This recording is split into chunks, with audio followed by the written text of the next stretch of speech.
Hola chicos, ¿cómo están? El video de hoy se va a tratar sobre Romeo y Julieta en particular, pero vamos a hablar un poquito en general sobre lo que es el teatro isabelino y el teatro de Shakespeare en particular.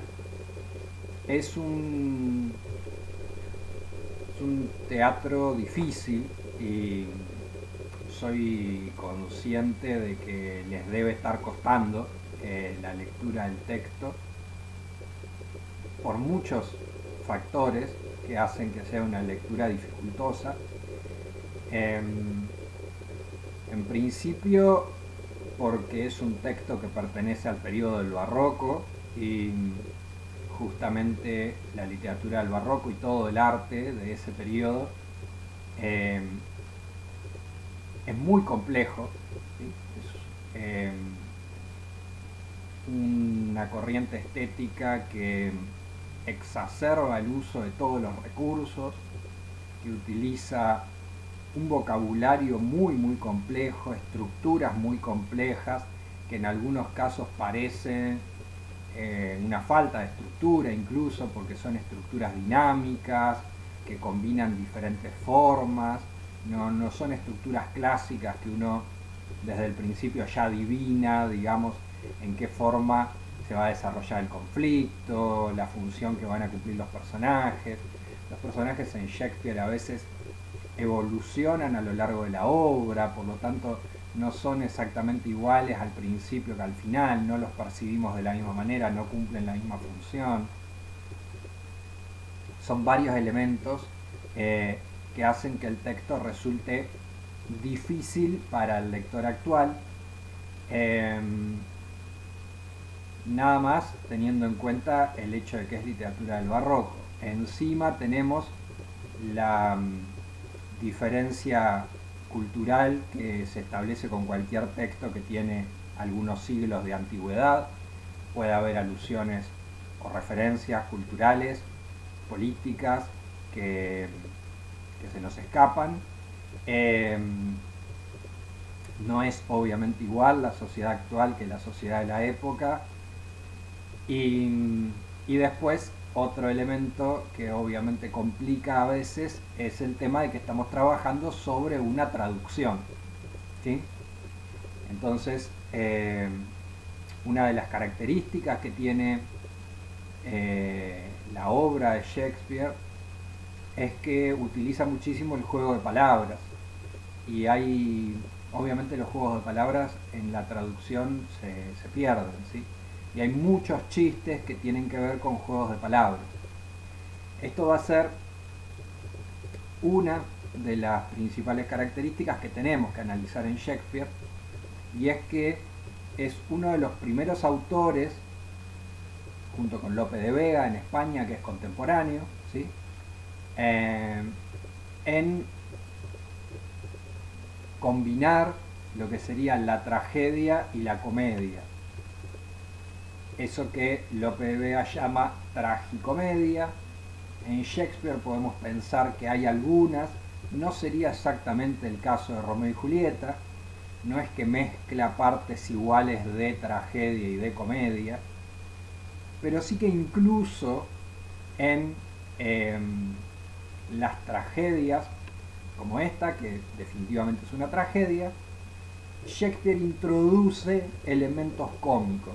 Y las tragedias también tienen juegos de palabras y también tienen chistes, también tienen personajes y situaciones que son cómicas. ¿Sí? Esta es una innovación muy importante de la época.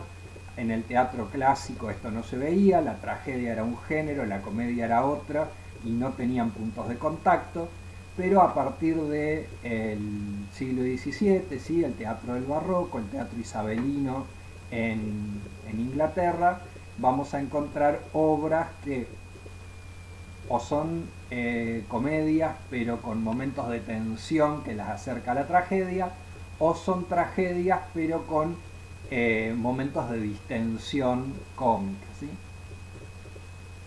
Bueno, si esto que yo les estoy diciendo los toma por sorpresa a pesar de que ya están leyendo la obra, Eso quiere decir que no entendieron ninguno de los chistes que había, lo cual es muy común porque en principio no nos resultan graciosas las mismas cosas.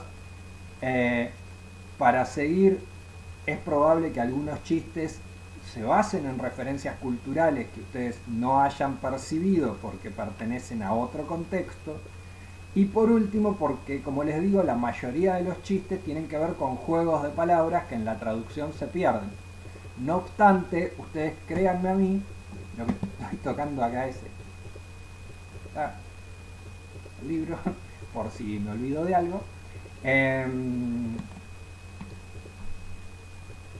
La obra tiene muchos momentos cómicos, ¿sí?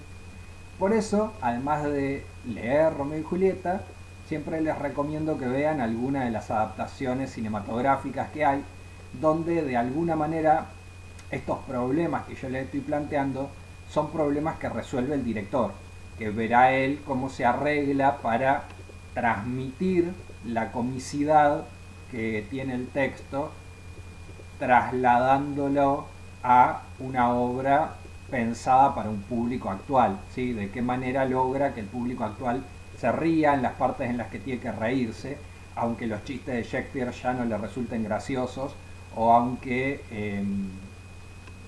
en una traducción literaria del texto se pierdan los juegos de palabra y la fonética. Probablemente una de las escenas más complicadas para leer es justamente la del principio, que es la parte de la riña entre los criados de los Capuletos y los Montescos. Hay muchos chistes ahí, hay chistes, alusiones con doble sentido, con muchas alusiones con doble sentido de carácter sexual, que no les voy a aclarar, si no las vieron, no las vieron y pasó. Para el público de la época eran alusiones muy obvias y estoy bastante seguro de que las interpretaban y se reían, ¿sí? Pero es una situación muy complicada para el lector actual, ¿sí? Eh, los dos personajes que de alguna manera llevan adelante la acción dramática de esta primera secuencia eh, se alientan uno al otro a pelear y cada uno dice que es muy valiente y que está esperando que se produzca la situación para poder demostrar su coraje peleando contra la familia rival. No obstante, cuando aparecen los criados de la familia rival, ninguno de los dos se anima y entonces quieren que el otro sea el que ataca primero. Eh, Nada, son en realidad un pelafustanes, unos pavotes, que cuando estaban solos hablaban mucho sobre su coraje y cuando se encuentran con sus enemigos parece que su coraje no era tal. Ahí hay muchos chistes, como les estoy diciendo, pero no se preocupen si no los vieron. Mientras entiendan esta situación básica que les estoy planteando, entienden lo suficiente como para poder seguir adelante con la obra. Si no, siempre pueden recurrir a una versión anotada que en general a pie de página les va a ir explicando cada uno de los juegos de palabras que se perdieron en la traducción. Pero que un crítico me explique el chiste en general no lo vuelve más chistoso, más bien por el contrario. O sea, si ya no lo vi el chiste, por más que me lo expliquen, igual no me va a causar gracia, ¿sí? Bueno, dejando un poco de lado entonces esta característica del teatro de Shakespeare, que es la aparición de elementos cómicos dentro de la tragedia. Hay personajes en Romeo y Julieta que son claramente cómicos, como por ejemplo Mercutio, además de estos dos criados del principio que ya mencionamos, como por ejemplo la nodriza de Julieta, ¿sí? La nodriza de Julieta es un personaje que habla hasta por los codos. A ustedes les puede parecer simplemente que el parlamento es muy largo, pero bien interpretado esto lo que genera es esta impresión, esta situación de que es una de esas mujeres que hablan demasiado y que no se sabe qué hacer para que se callen, ¿sí? Y además es un personaje que también dice muchas cosas fuera de lugar, desubicadas, digamos, también a veces con alusiones de carácter sexual. que una vez más, si no las vieron, lamento que no sea yo el que se las va a explicar. Relean el texto, fíjense a ver si las encuentran, si encuentran los chistes eh, que hace la nodriza de Julieta. Bueno, pero decía, dejando de lado la cuestión entonces de los elementos cómicos incorporados a la obra, hay otras cuestiones que son muy características del teatro de Shakespeare y que también puede ser que les compliquen un poquito la lectura. A ver, de por sí el teatro es un género difícil de leer, porque no está pensado para ser leído, sino que está pensado para ser representado. Por eso es en una de las situaciones en las que sugiero ver una adaptación cinematográfica o una puesta en escena teatral, porque en realidad la idea de esa obra desde el principio está pensada para la representación.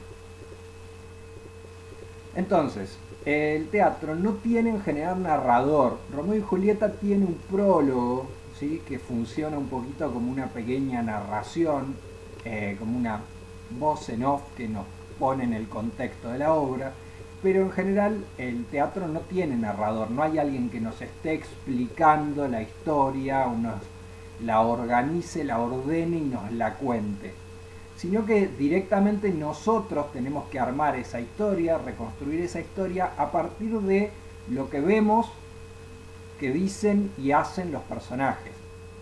Entonces, en ese sentido, los personajes tienen que ser muy explícitos, ¿sí?, en sus diálogos, para que nosotros entendamos bien qué es lo que está pasando. Y también para caracterizar a los personajes, para saber quién es el bueno, quién es el malo, qué otras características tienen, ¿sí? Entonces los diálogos en teatro son todo, porque ahí va a estar la acción, va a estar la caracterización, va a estar incluso en buena medida la ambientación. ¿Por qué? Porque el teatro isabelino, el teatro de Shakespeare, era un teatro de recursos más bien pobres, no tenían grandes escenografías.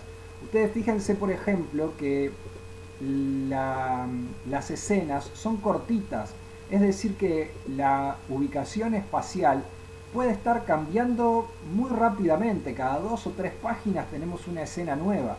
No se hagan a la idea de que en el teatro del siglo XVII cada 2 o 3 páginas estaban cambiando toda una escenografía, porque eso no es así, eso con mucha dificultad se puede hacer en teatros grandes actuales, ¿sí? En esa época no se podía hacer, los teatros eran una cosa mucho más rudimentaria. Y además las obras duraban poco tiempo en cartelera, por lo tanto no iban a estar armando toda una escenografía nueva, no una, 20 escenografías nuevas para poner Romeo y Julieta que después andaba mal y la tenían que levantar. Entonces, la escenografía era una cosa mínima, se cambiaba todo el tiempo de lugar, pero porque la escenografía, si estamos en la sala del trono, era que estaba el trono y probablemente poca cosa más, no es que armaban todo el palacio, ¿se entiende? O una calle de Verona, ¿y qué es una calle de Verona? Nada, un farolito, gente que pasaba por ahí y se entiende que están en la calle, en fin. Farolitos no había alumbrado público, no sé por qué dije un farolito. No, olvídense del farolito. De hecho, si se fijan, cuando ellos van a la fiesta, a la casa de la familia de Julieta, van con antorchas. ¿Por qué van con antorchas? Porque no había alumbrado público. Bien. Me perdí un poco. Ah, sí, que los diálogos tienen que ser muy explícitos, decía. Y a veces pasa que para que los personajes principales puedan dialogar, tengan con quién hablar y que el público se entere de lo que está pasando, le ponen un personaje secundario, un personaje de confianza, que sea simplemente un interlocutor del personaje principal. Podríamos pensar en la nodriza de Julieta, por ejemplo, cumple básicamente esa función. Es una especie de confesor, un personaje de confianza, al que Julieta le puede contar todo lo que le pasa y entonces, como Julieta se lo cuenta a la nodriza y nosotros estamos escuchando, nosotros nos enteramos de lo que Julieta piensa. ¿Está bien? Ahora, hay momentos en los que eso ya no se puede hacer. Por ejemplo, Romeo en sí no tiene un confesor como sería la nodriza de Julieta. Tiene un criado que en general se usa para eso, que es Baltasar. Pero es un personaje que tiene muy poquita relevancia y con el que Romeo habla casi nada. Eh, entonces, ¿qué pasa cuando el personaje no tiene un interlocutor? ¿De qué manera el público se entera de lo que el personaje está pensando? Bueno, monóloga. En Shakespeare hay mucho monólogo, muchas partes en las que el personaje está hablando solo y no se entiende por qué está hablando solo. O sea, si tiene un desorden de la personalidad, si tiene personalidades múltiples, si escucha vocecitas en su cabeza, está medio loco, no sabemos. Pero se ponen a hablar solo y se mandan a veces una página, hablando solitos ahí en él. Bueno, el monólogo es un recurso del teatro en general, pero Shakespeare lo exacerba, lo lleva a un extremo, ¿no es cierto? Hablan solo mucho los personajes. Y el otro recurso que hay que entender, y que también aparece bastante en Shakespeare, es el recurso de la parte, porque si no, no se entienden algunas partes, ¿sí? El aparte, chicos, es una línea de diálogo, un diálogo que se produce en el que se entiende que el personaje está hablando, pero otro personaje con el que comparte la escena no lo está escuchando. Para que se hagan un poquito una idea, en cine aparece cuando hablamos de la ruptura de la cuarta pared, eso sería en general una forma de la parte. Cuando un personaje mira a cámara y habla como si fuera con el espectador. Y como si los otros personajes que están en escena compartiendo el escenario con él no lo escucharan. Como si ahí se produjera un silencio para todos los otros personajes, se detuviera la acción y este personaje hace una parte al público, ¿sí? También es posible que haya apartes que afectan a unos personajes y a otros no. O sea, que un personaje le diga algo a otro que está al lado y un tercer personaje que está un poquito más lejos no lo escuche. Esto es obviamente artificial y totalmente convencional. Ustedes piensen que en la sala del teatro, hasta el último que está sentado en la última fila del gallinero, escucha lo que el actor dijo, pero el otro actor que está al lado no lo escuchó. Bueno, es una convención teatral y tenemos que aceptar esas convenciones porque si no, nos quedamos afuera de la obra, ¿sí? No entendemos lo que está pasando. Probablemente para ejemplificar los dos recursos, la escena paradigmática, estereotípica, sería la del balcón de Romeo y Julieta, ¿no es cierto? Ahí se producen las dos cosas. ¿Se acuerdan que Romeo había, después de la fiesta, había vuelto a entrar a la mansión, digamos, escondido, sin que nadie lo viera? Para nada, para nada. Era una costumbre de la época, la de las noches de ronda. ¿Qué era esto? Que un caballero enamorado rondaba la casa de su amada. Que podía la amada saber que era la amada o no, simplemente era una chica que a él le gustaba y este salía de noche a darle vuelta alrededor de la casa. O sea, eso es tal acá y en la China, es stalkear. No se puede hacer, por favor no lo hagan. Era una costumbre del siglo XVI, XVII, no sé, en ese momento se lo consideraba romántico o algo por el estilo. Cuando la chica sabía que estaba siendo rondada por un caballero, podía responderle de alguna forma.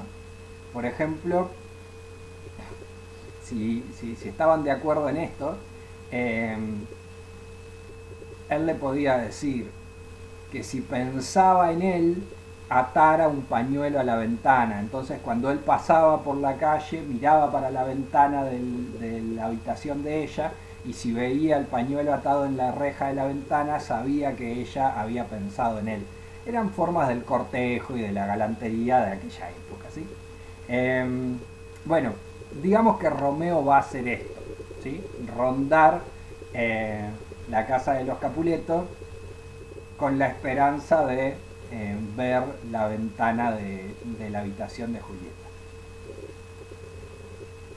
Ahí Romeo habla solo un buen rato, monólogo, ¿sí? Hasta que Julieta se asoma por la ventana. Cuando Julieta efectivamente se asoma por la ventana, la que se pone a hablar sola es ella. Y entonces hay monólogo de Julieta. Y Romeo sigue hablando también solo, con otro monólogo. Pero es un monólogo que ella no escucha. Entonces es una parte. Es un monólogo y una parte al mismo tiempo. Lo escucha todo el público, que está lejísimo. Pero ella que está al lado no lo escucha porque es una parte. Se entiende que eso es como si nosotros pudiéramos escuchar el pensamiento de los personajes. Como les decía, como no hay un narrador que nos diga qué es lo que están pensando, entonces se utilizan estos recursos, ¿sí? El monólogo y el aparte, y entonces ahí nosotros sabemos que Julieta está enamorada de Romeo, pero también lo sabe Romeo, es decir, que no es que lo que estamos escuchando es exactamente el pensamiento, sino que efectivamente Julieta estaba hablando sola, porque si no Romeo no hubiera podido escucharlo. Bueno, como ven, estos son distintos niveles de complejidad que se van sumando en el texto, que espero que con esto un poquito lo vayan entendiendo mejor. Obviamente no agotan lo que es la caracterización de la literatura de Shakespeare. No es que Shakespeare es mundialmente famoso y uno de los autores más importantes de la historia porque haya usado muchos monólogos, muchos aparte y haya metido chistes en la tragedia solamente. O sea, hay un montón de elementos más. Uno de los más obvios es la apelación constante a la violencia y a las muertes violentas en escena, ¿sí? Que a la gente de la época le encantaban, pero además hay una calidad literaria detrás de toda obra de Shakespeare que es innegable y que es lo que realmente le dio el lugar que tiene en la historia de la literatura, ¿no? No pretendo con esto agotar lo que es la caracterización de la obra del autor, sino simplemente darles algunas herramientas de análisis para que la lectura del texto no se les haga tan complicada, ¿sí? Bueno, de cualquier manera, si quedan dudas, me quieren preguntar cualquier cosa, como siempre les digo, me preguntan por acá o me preguntan por el Classroom. ¿Sí, chicos? Nos vemos, cuídense.